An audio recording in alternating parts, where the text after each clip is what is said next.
12. The rest of the day was for recovery. It was cold and gray outside. I felt very much the same on the inside. Even I tried to buck up and exhausted.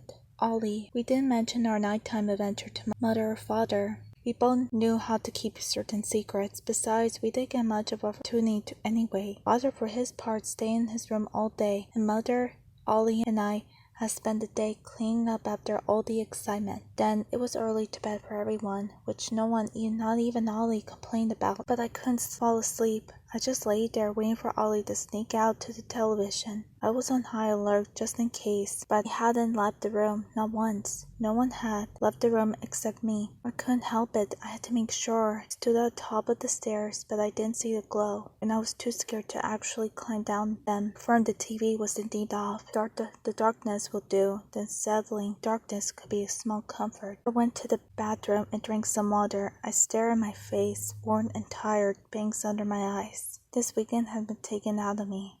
I felt exhausted as I looked. This will not do for tomorrow. I need to look professional, peppy, like good old Rose. I saw something on my face then, just beside my nose, and leaned closer. A small speck of black, like ink from the pen. I touched my face to rub it off. Somehow the speck grew larger into a dark smudge, like I was spreading dirt. What's going on? I need to get rid of it. I needed it gone. I was feeling a slight panic as I rubbed it again, and I saw to my horror that the skin beneath my fingers pulled apart. Just a small gash on my cheek, but enough to see the dripping black ooze from the wound. I gasped and stepped back. I heard a noise to my right. Ollie? I turned to look into the dark hallway. I listened, but nothing. There was nothing, just my own heart pounding. I turned back to my reflection, and it was gone. The wound was gone. The black was gone.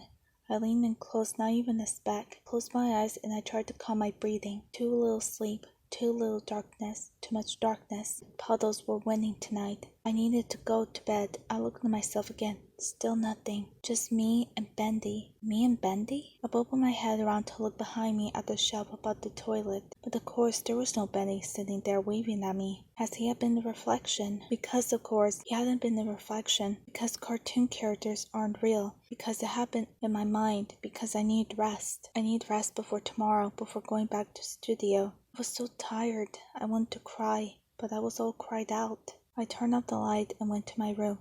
To my bed.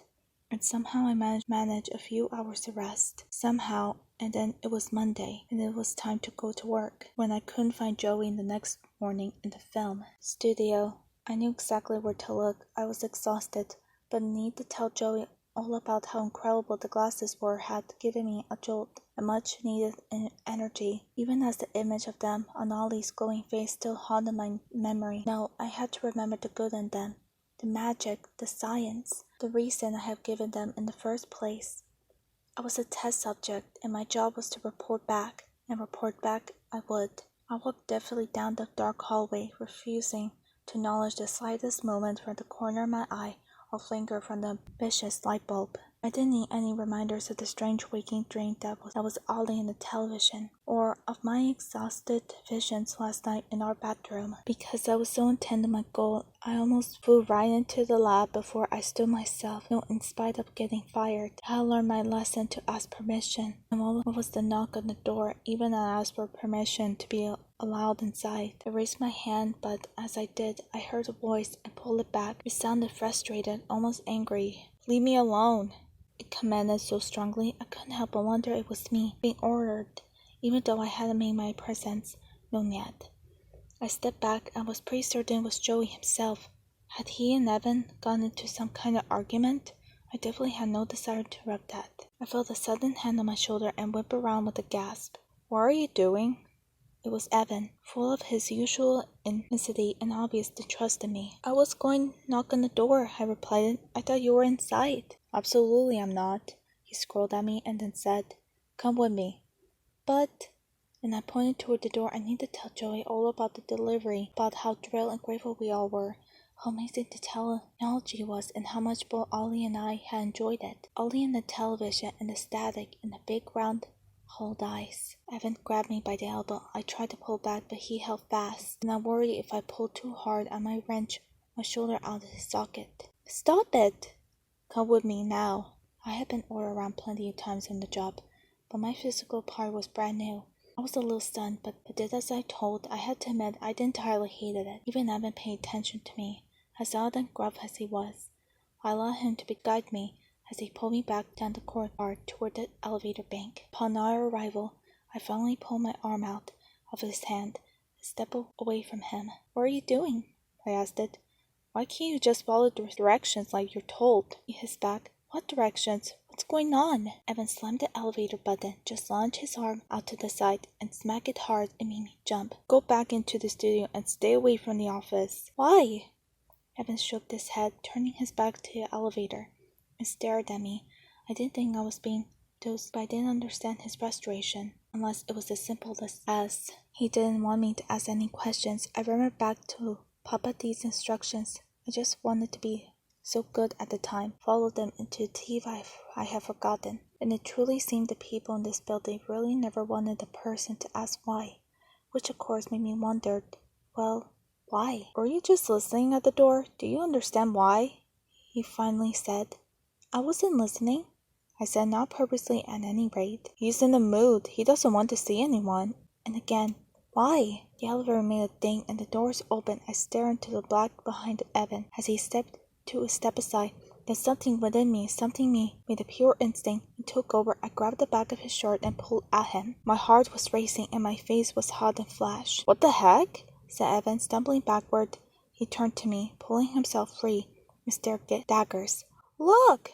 I said at the same time my mind informed me what my instincts already knew. I pointed at the void. Evan rolled his eyes at me and turned once again, completed his full circle, and then I heard him gasp. Though my body was still coursing with beryllium, there was a part of me that couldn't help but smile just a little. There was something in that gasp that felt human and vulnerable.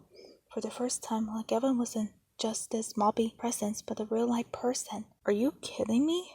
he asked, staring down. I joined him at the shoulder. I didn't feel safe standing beside him. Before us was an empty elevator shaft. Two pairs of thick 12 wires standing out before us, clinging to the darkness below. Evan took a step forward and placed his hand on the edge of the elevator doorframe. He leaned over just an inch and looked down on the drop below. I didn't dare. I was scared of heights.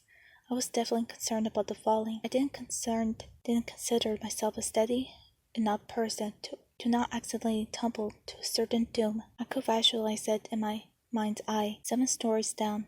That was some drop.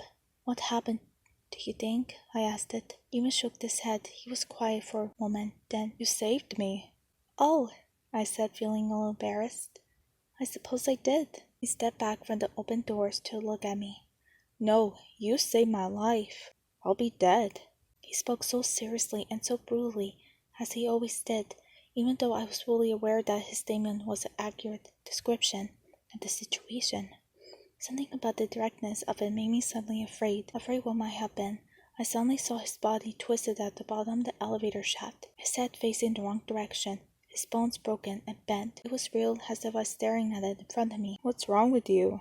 Once more broke the edge voice, cutting through my vision this time, bringing back to reality. I stared at Evan staring back. I was overcome seeing the living, breathing man in front of me. I reached down to grab him to a tight hug, fighting back tears. "Geez, see, you're a weird one, aren't you? You're a weird one, aren't you?" said Evan, not hugging me back, but I didn't need him to. I pulled away. "I'm sorry, I'm just glad you aren't dead." "Yeah, well, me too," he said smoothly out of his shirt, shaking his head.